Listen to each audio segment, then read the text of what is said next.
Totemist. Sounds from the basement. When I was a kid, my family lived in this old house on Maple Street, not the nice part of town where all the fancy Victorian homes are, but the section where houses from the 1940s were slowly falling apart. Our place was this faded blue, two-story, with peeling paint and windows that rattled whenever the wind picked up. My parents bought it for practically nothing after Dad lost his job at the factory and we had to downsize. The layout was weird. Like, whoever designed it clearly wasn't thinking about a family with kids. My room was on the first floor, right next to the basement door, literally sharing a wall with it. My sister got the upstairs bedroom with the bay window and built-in bookshelf.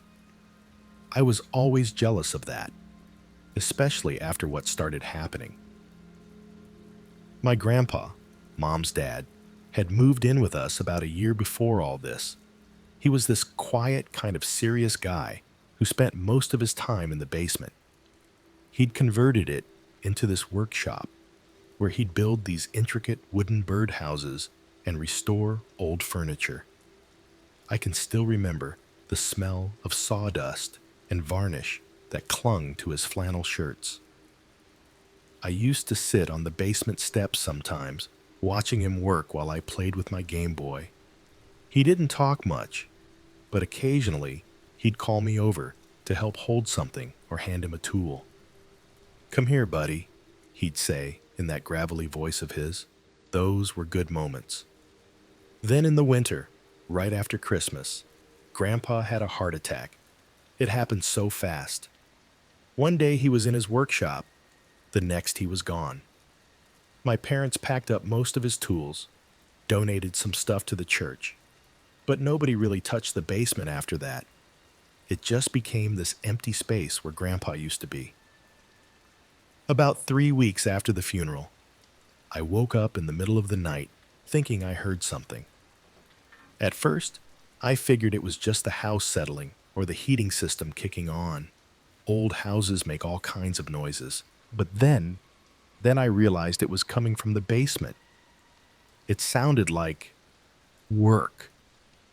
Like someone moving around down there, shifting things. The occasional tap of a hammer or scrape of wood across the workbench. My skin went all prickly, and I pulled my blanket up to my chin, trying to convince myself it was just the wind or the pipes or something. But it kept happening.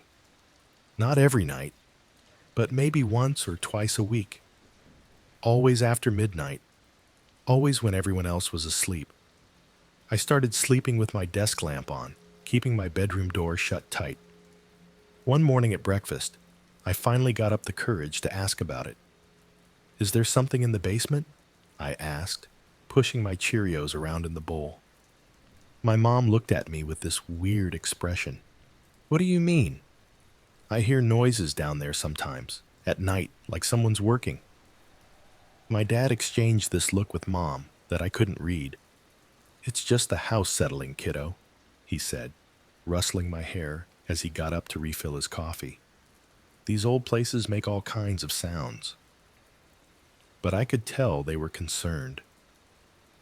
That night, when I heard the sounds again, a distinct scraping noise, like sandpaper on wood, I went to their room.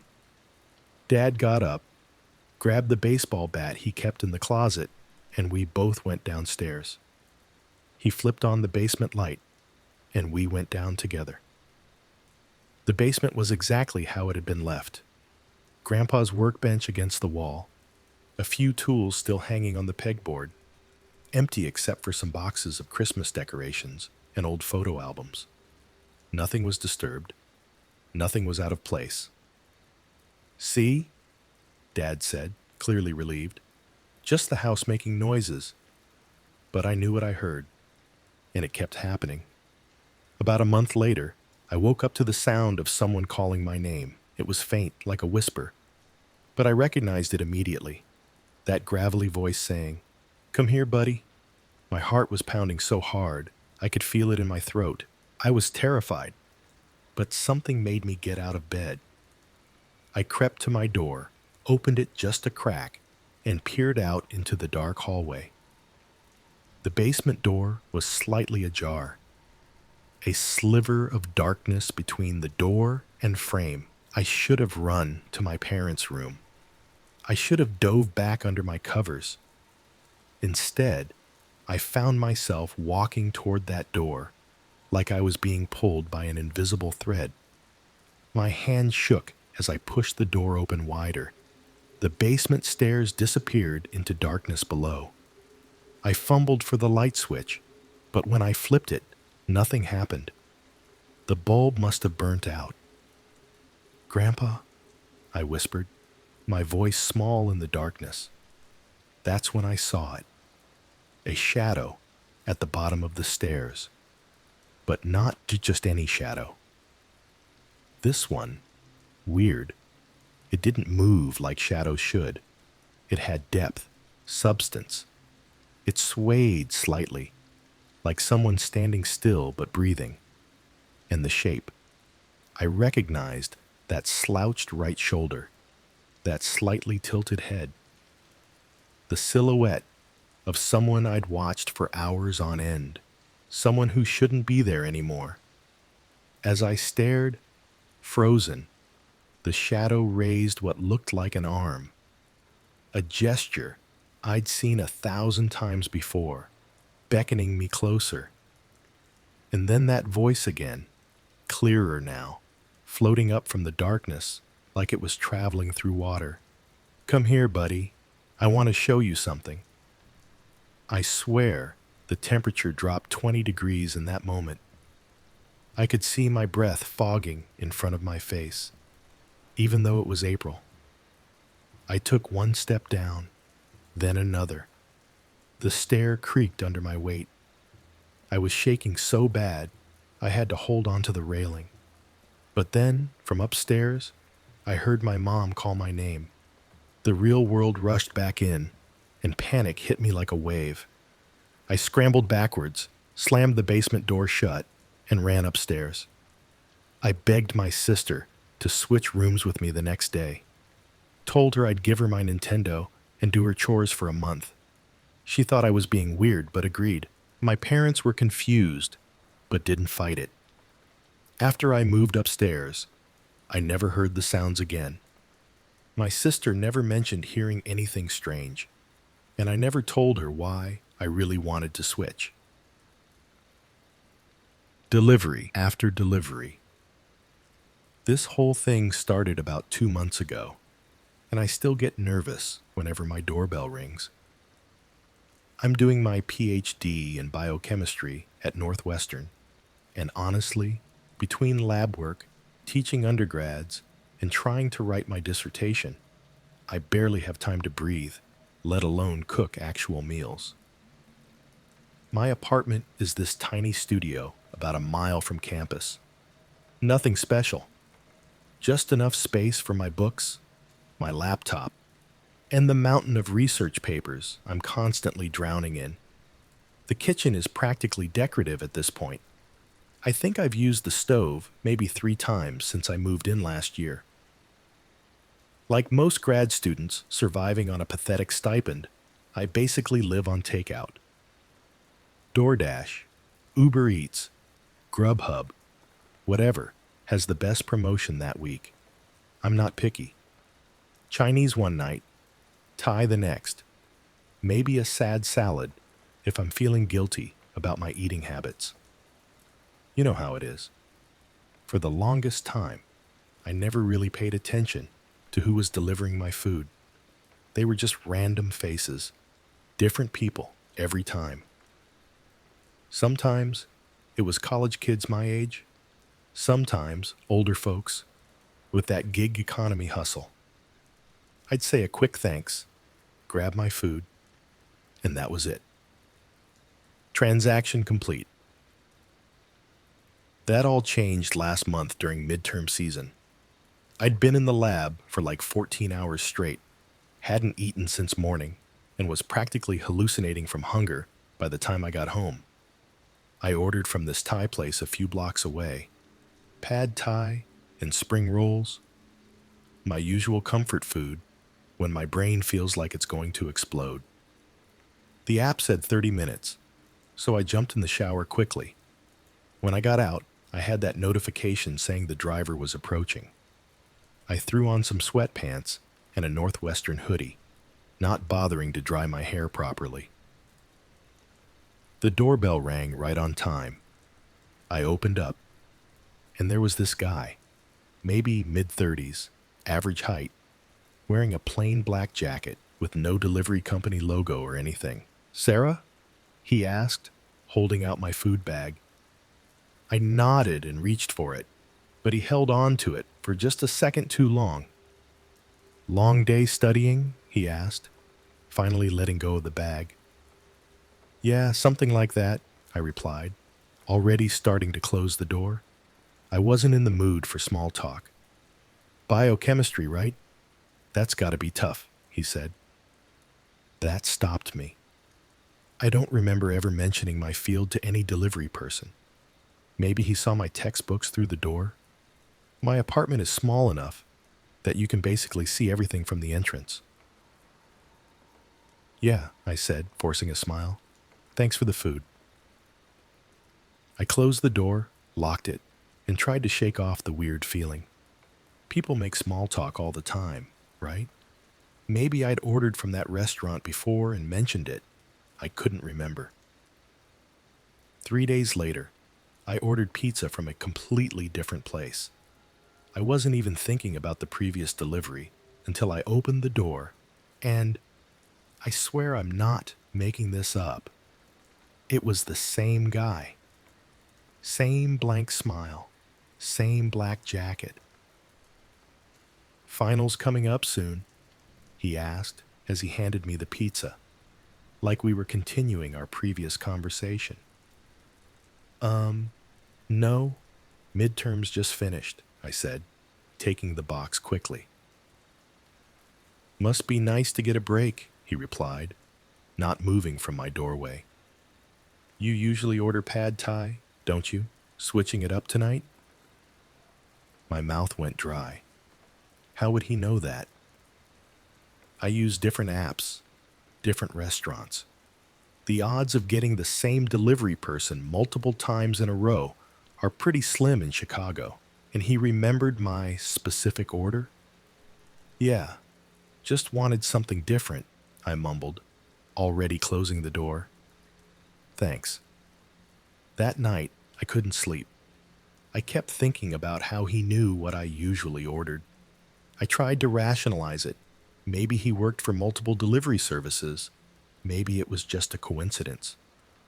But then it happened again and again over the next 2 weeks. No matter what app I used, what restaurant I ordered from, what time of day, it was always him. Always with that same not quite right smile.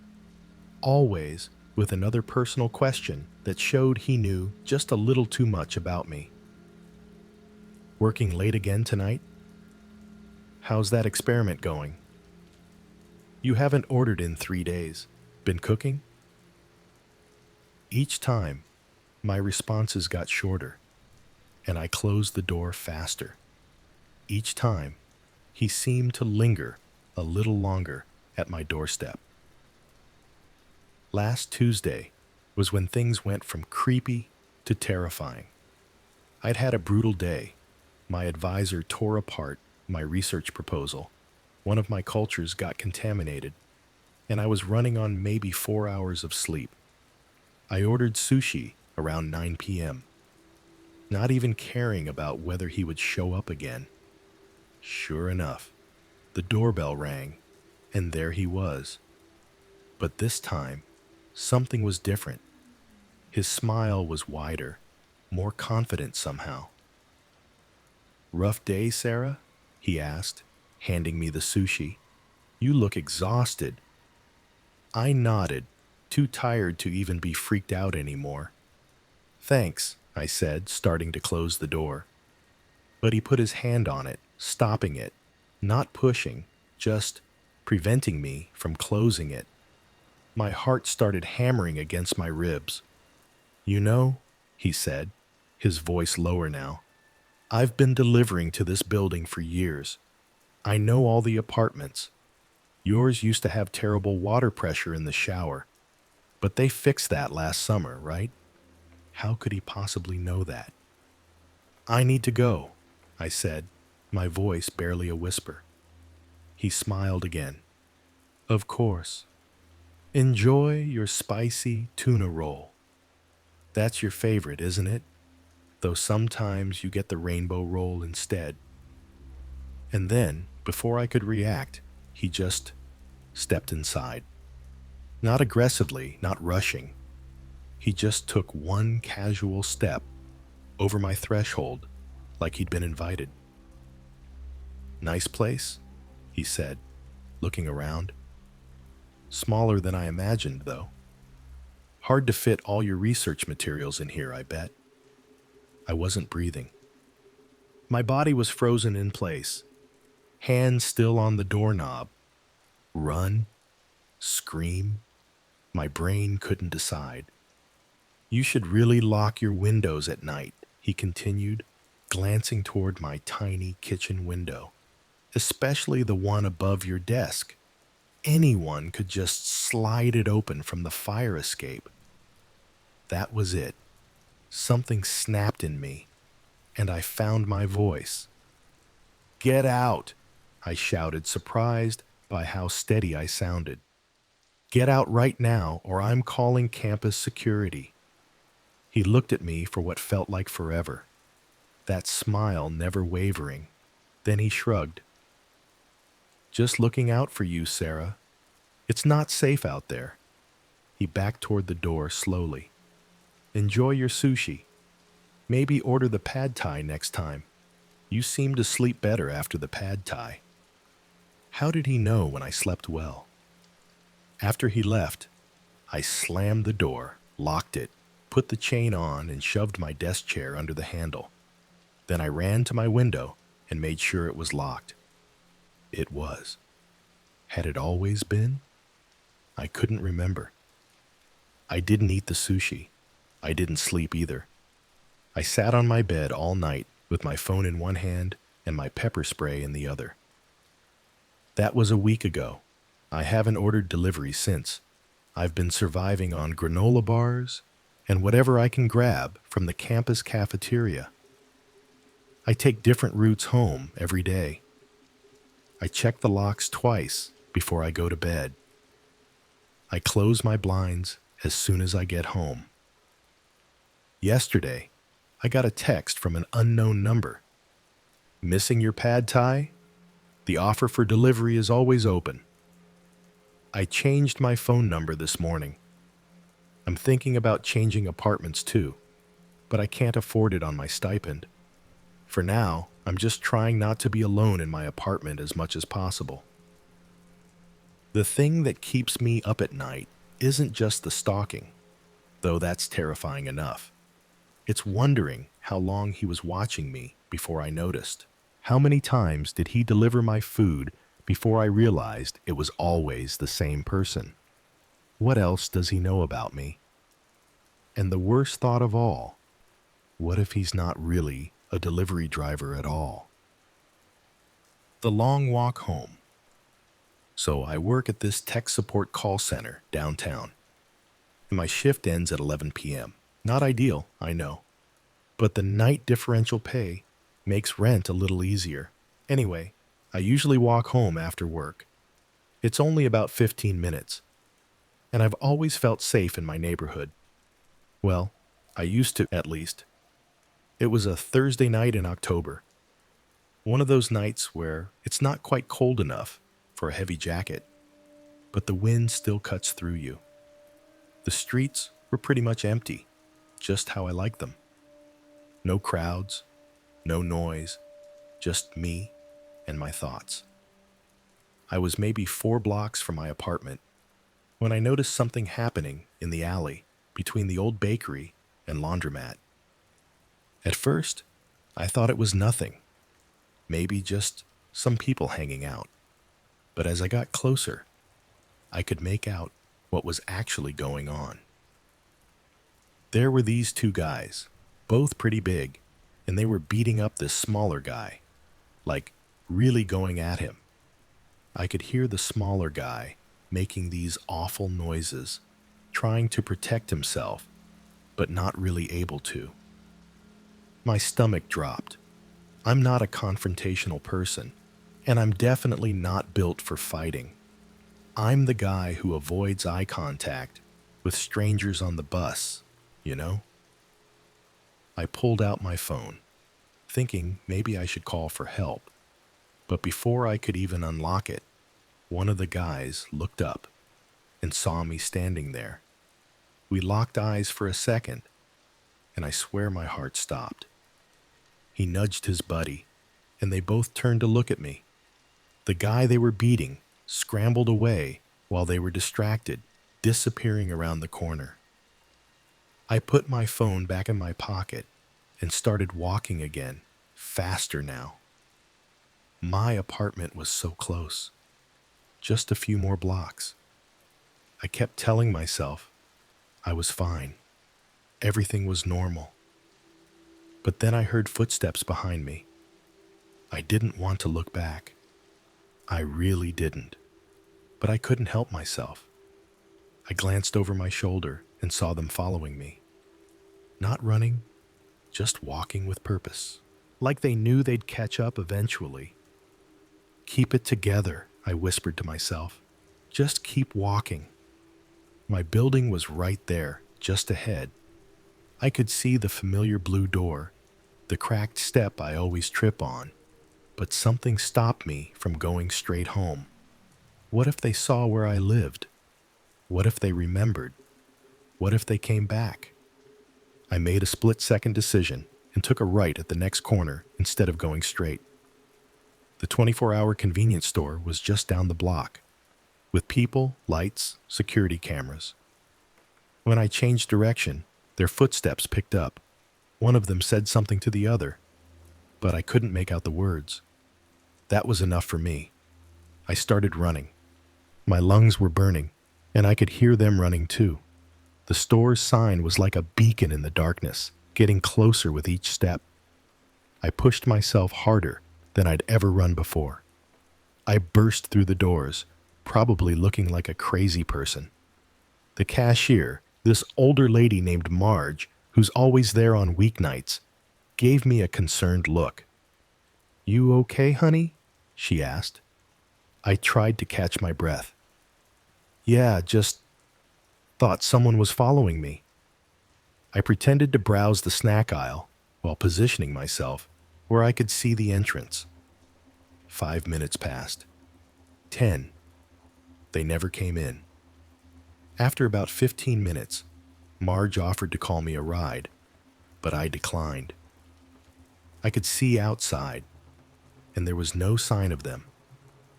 Maybe they'd given up. Maybe they were never following me in the first place. Maybe my imagination had run wild. I thanked Marge and cautiously stepped outside, scanning the street in both directions.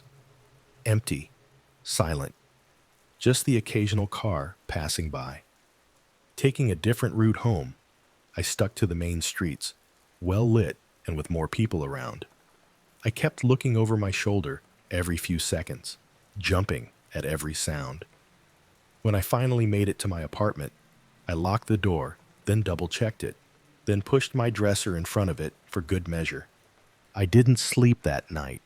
Every creak and noise had me sitting bolt upright, convinced they'd somehow found me. It's been 3 months, and I haven't seen those guys again. But I don't walk home from work anymore. I carpool with a coworker who lives in my building, and I still check behind me whenever I'm out after dark. What visits in the night? Sleep and I have never really gotten along. I know that sounds weird, right? Like, how do you have beef with something everyone does? But it's been that way since I was a kid. Falling asleep is this whole production for me. Tossing, turning, checking my phone, tossing some more. Then when morning comes, dragging myself out of bed feels like I'm pulling my body through quicksand. My ex used to joke that I had two settings: wide awake at 2 a.m. or zombie mode at 9 a.m. meetings. Not exactly boyfriend of the year material when you're constantly either keeping someone up with your restlessness or sleeping through brunch plans. I tried everything you're supposed to: no screens before bed, meditation apps, cutting out caffeine after noon, those weighted blankets that cost a fortune. I even got one of those fancy Casper mattresses everyone raves about. Nothing really worked.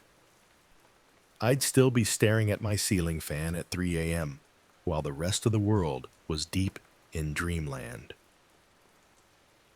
After my breakup last year, which, surprise, was partly because living with you is like living with a nocturnal animal, Mark, I finally decided to get professional help.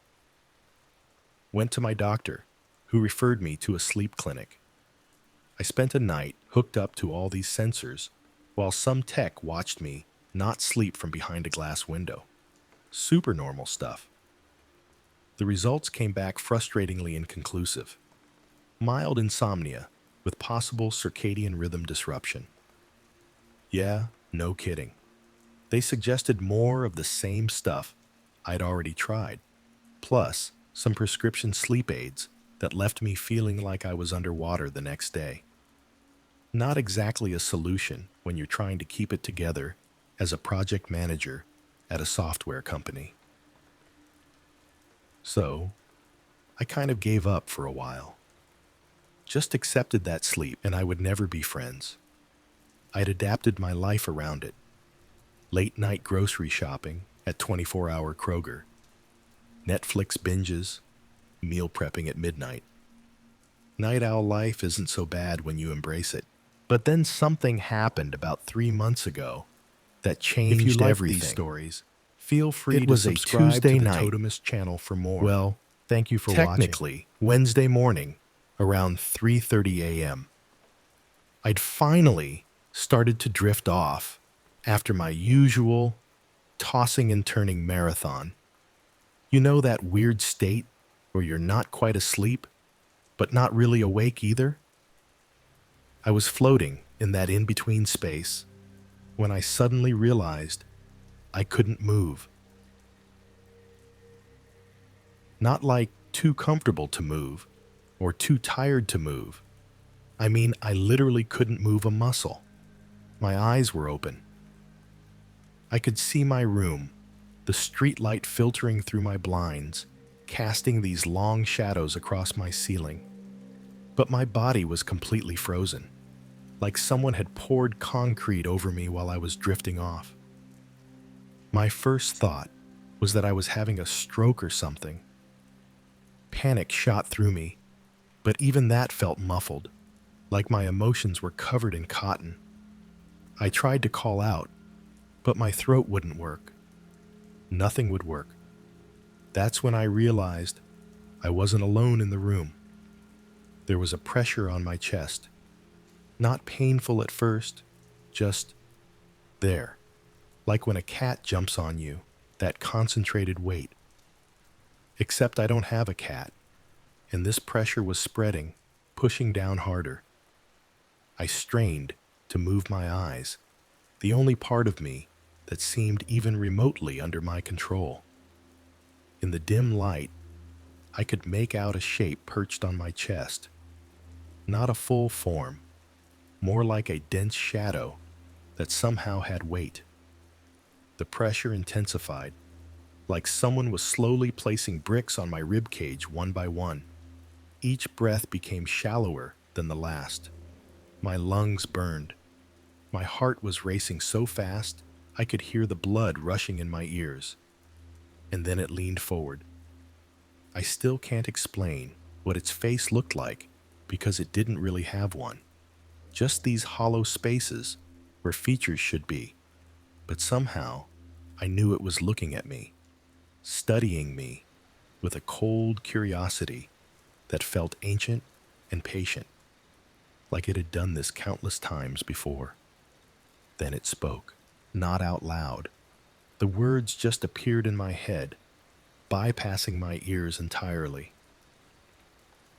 "You're awake when you should be sleeping," it said, its voice like gravel being crushed. "I've been waiting."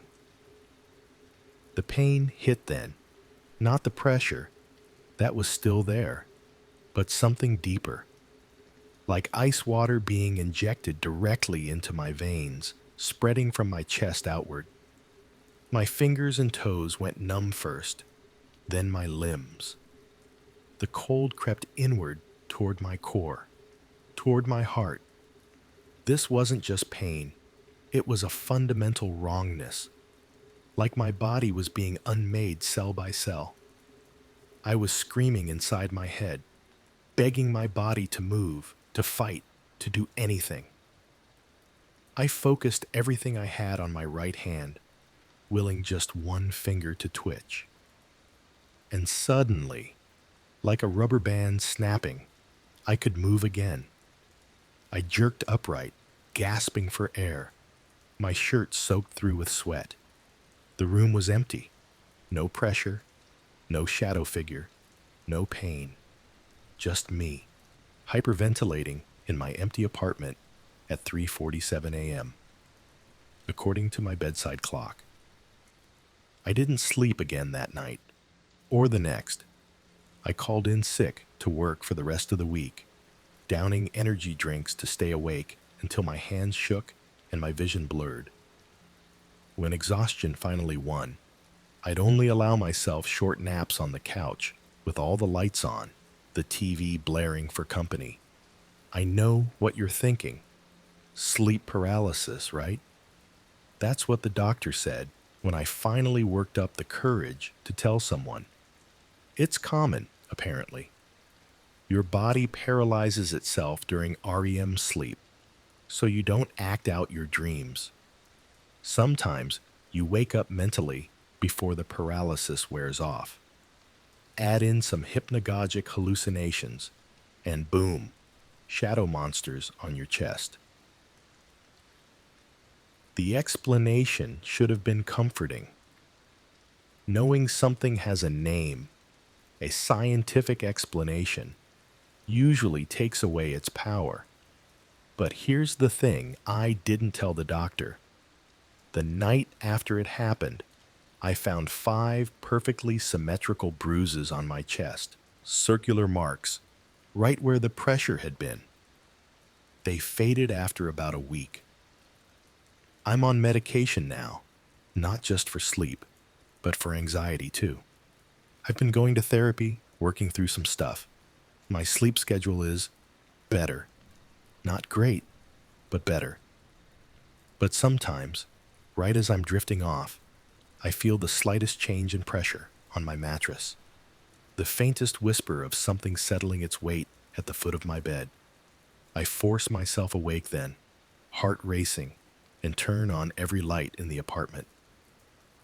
The doctor says I'm getting better, says I'll be back to normal soon. I haven't told him that I'm afraid of what normal might really mean, that maybe insomnia wasn't my problem all along. Maybe it was protection. What I couldn't hear. I've had hearing problems since I was a kid. Nothing super dramatic, just enough hearing loss that I need aids to catch everything going on around me.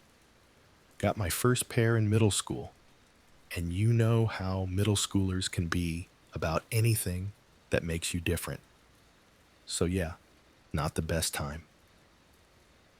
By college, I'd gotten pretty used to my daily routine with them.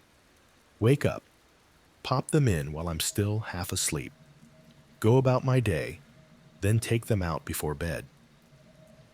The nightly ritual of removing them and placing them in their little case on my nightstand was as automatic as brushing my teeth. What's weird is how your brain adjusts to different levels of sound. When I take my aids out at night, everything gets muffled. Not silent, I'm not completely deaf, but it's like the world gets wrapped in cotton. Distant cars become soft rumbles. The neighbor's dog barking is barely there. The hum of my refrigerator fades to nothing. I've always thought of it as peaceful, to be honest.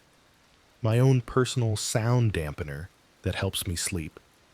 My roommate in freshman year used to blast music until 2 a.m., and I'd just smile, take out my aids, and drift off while he wondered how I could possibly sleep through his impromptu drum solos. Actually, that's how I met Ellie. We had this intro to philosophy class together last semester, and she sat behind me. One day after class, she tapped my shoulder and asked how I managed to sleep through the professor dropping his entire coffee thermos during the lecture. I pointed to my hearing aids and explained, and she laughed in this really warm way. We started getting coffee after class, then studying together for midterms. She had this way of explaining Kant that actually made sense, which is basically a superpower. I'd been into her for months, but never worked up the courage to make a move. Then 2 weeks ago, we were at this house party. Not really my scene, but she wanted to go, so I tagged along. It was one of those nights where everything just clicks. We danced. We talked for hours on the back porch about everything and nothing. And when she suggested coming back to my place, my heart practically jumped out of my chest. It was already past midnight when we got to my apartment. I made us some tea.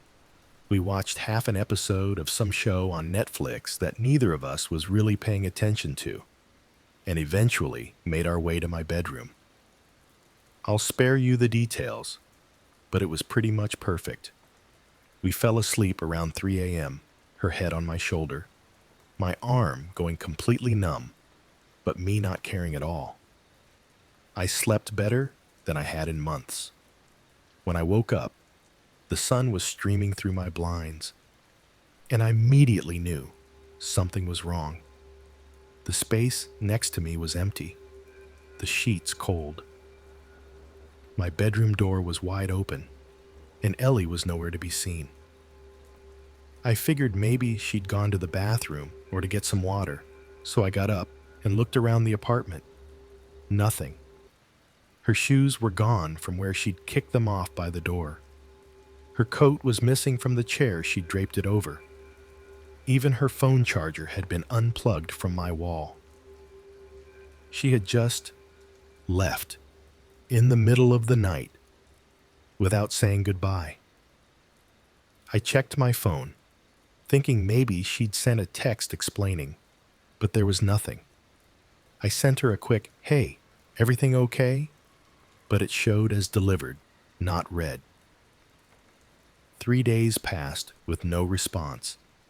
She didn't show up to philosophy. Her Instagram stories showed she was alive at least, posting about her dog and some concert she went to. But radio silence toward me. I was completely confused. Had I done something wrong? Said something in my sleep? It felt like I was missing a huge piece of the puzzle. Finally, almost a week later, she responded to my third follow-up text. All she wrote was, "Can we meet at Cornerstone Coffee? Need to talk." When I got there, she was already waiting, fidgeting with her cup sleeve, tearing it into tiny strips. She looked tired, with dark circles under her eyes, like she hadn't been sleeping well. "I'm sorry I left like that," she said as soon as I sat down. "I should have woken you up, or at least texted." "What happened?" I asked. "Did I do something wrong?" She shook her head quickly. No, it wasn't you. It's just your apartment." "My apartment?" I repeated, completely lost. She lowered her voice. "Does anything strange ever happen there at night?" I had no idea what she was talking about, and my face must have shown it. "Around 4 a.m., she continued, "I woke up because I thought I heard someone talking." My first thought was that it must have been the neighbors. The walls in my building aren't exactly soundproof. At first I thought it was coming from next door, she said, echoing my thoughts. But then I realized it was coming from your living room. What did you hear exactly? I asked. Whispering, she said, like multiple people having a conversation, but really quiet, like they were trying not to be heard.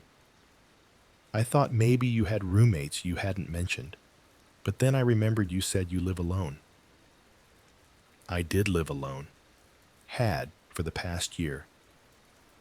I was going to wake you up, she continued, but you were sound asleep, so I just lay there, listening. The whispering got louder, and then I heard footsteps, like someone was walking around in your living room. Did you get up to check? I asked. She nodded, wrapping her arms around herself like she was cold, even though the coffee shop was actually pretty warm. I got out of bed really slowly. You didn't even stir, and went to the bedroom door. As soon as I opened it wider, the whispering stopped. But I could feel something there, like when you know someone's watching you. Did you see anything? I asked, my voice barely a whisper now. No, but when I turned on the light, there was nothing there. I checked the whole apartment. Doors locked, windows closed. Nobody there at all. She took a shaky breath, but as soon as I turned the light back off and was heading to your room, it started again. The whispering, and it sounded like it was getting closer. She looked down at the table. I got scared, really scared. I grabbed my stuff and left. I'm sorry. I sat there, trying to process what she was telling me. In the year I'd lived in that apartment, I'd never heard anything strange at night. But then again, I always slept without my hearing aids. The thing is, Ellie said, looking up at me, when I got to the door, I heard one of them say your name, clear as day, like they knew you. I felt sick.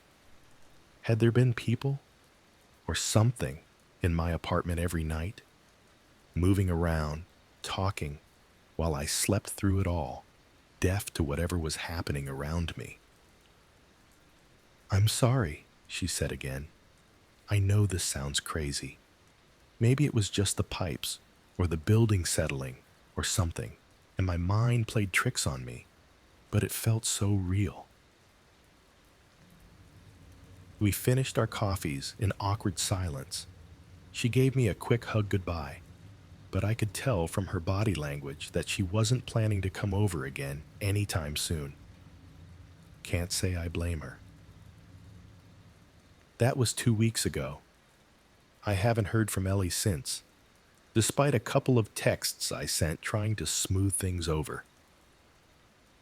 But I've been thinking about what she said every night when I take out my hearing aids. I even tried sleeping with them in one night, but all I heard was the usual apartment noises.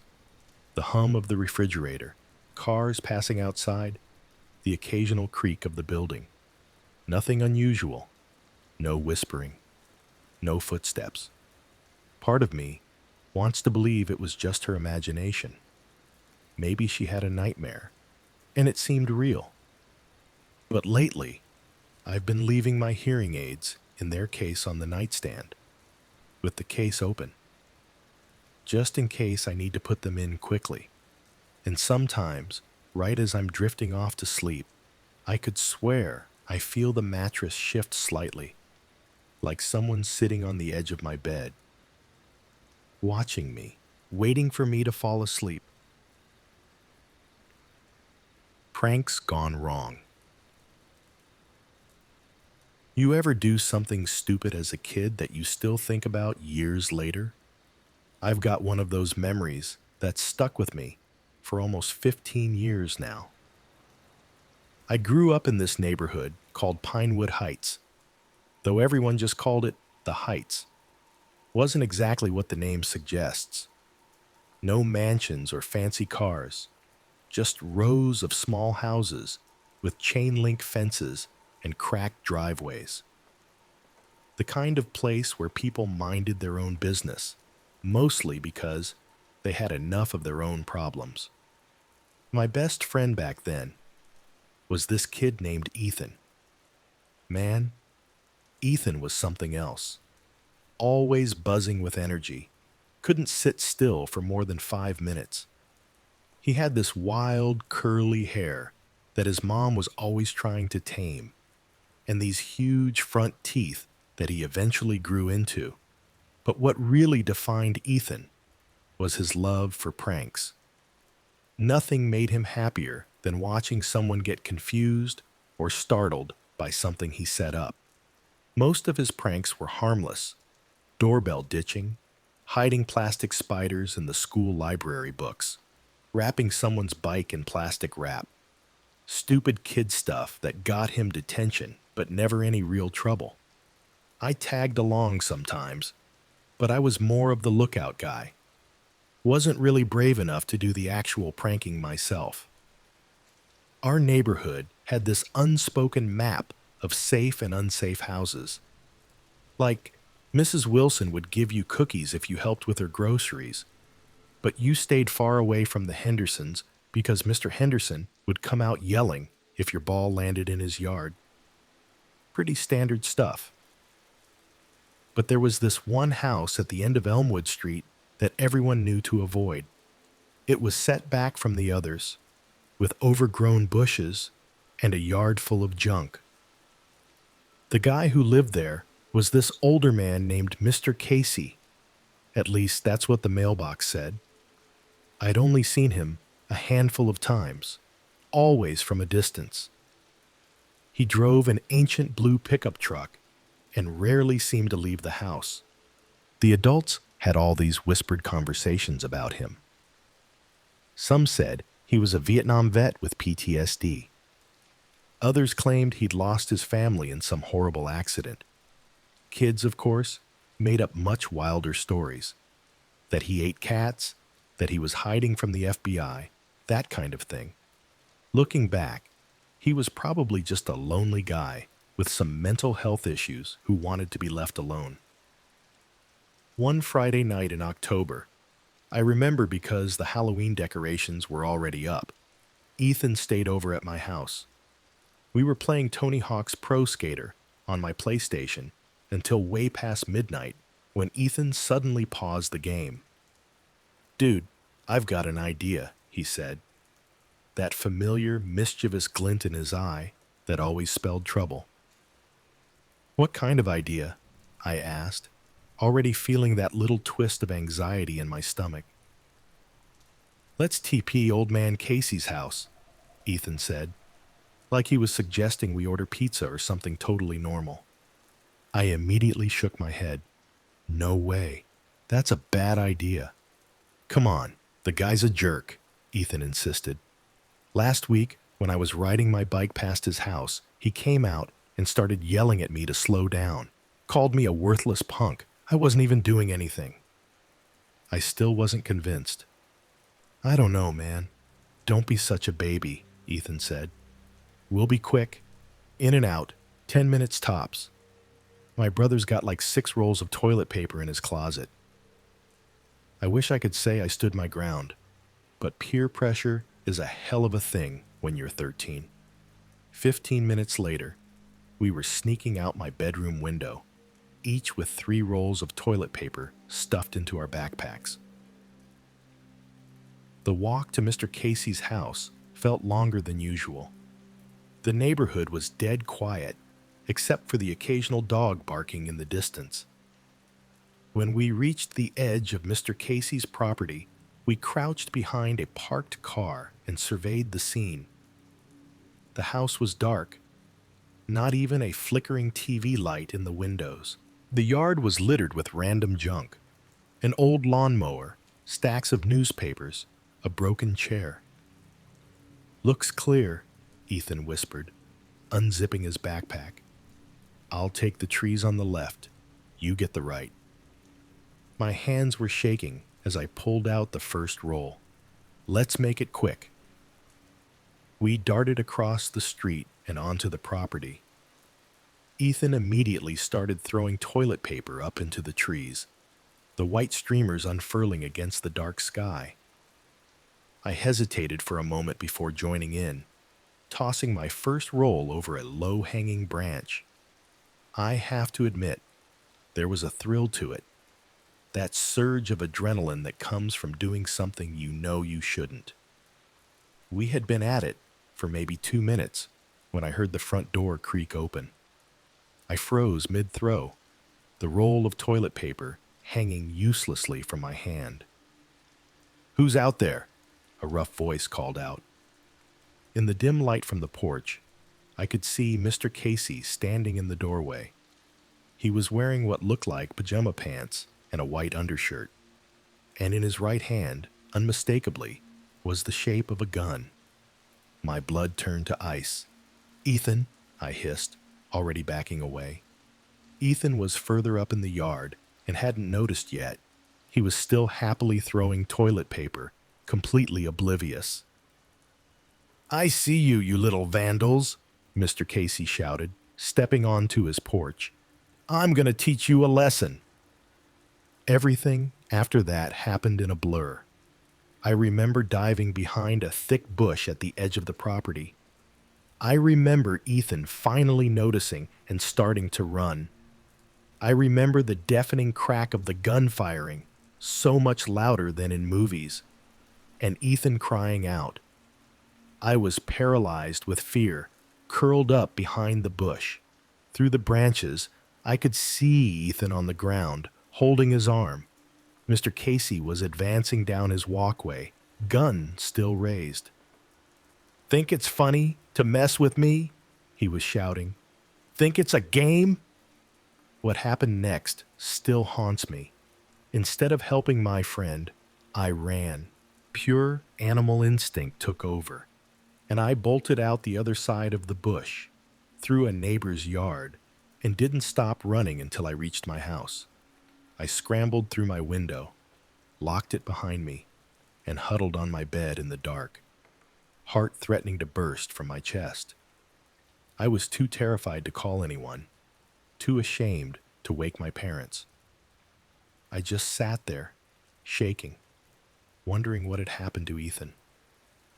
I found out the next morning. The police had come after a neighbor called about the gunshot. Ethan had been hit in the arm, not a direct hit, but the bullet had grazed him badly enough to need stitches. Mr. Casey had been arrested. My involvement was still unknown. Ethan hadn't given me up. When I finally worked up the courage to visit Ethan at his house 2 days later, he was sitting in his living room with his arm bandaged, playing video games like nothing had happened. "Where did you go?" was all he asked when I walked in. No anger, just curiosity. I hid, I admitted, shame burning in my throat. "I was scared. I'm sorry." Ethan just shrugged his good shoulder. "It's cool. I would have hidden too if I could have." But things were different between us after that. We still hung out, but something had changed.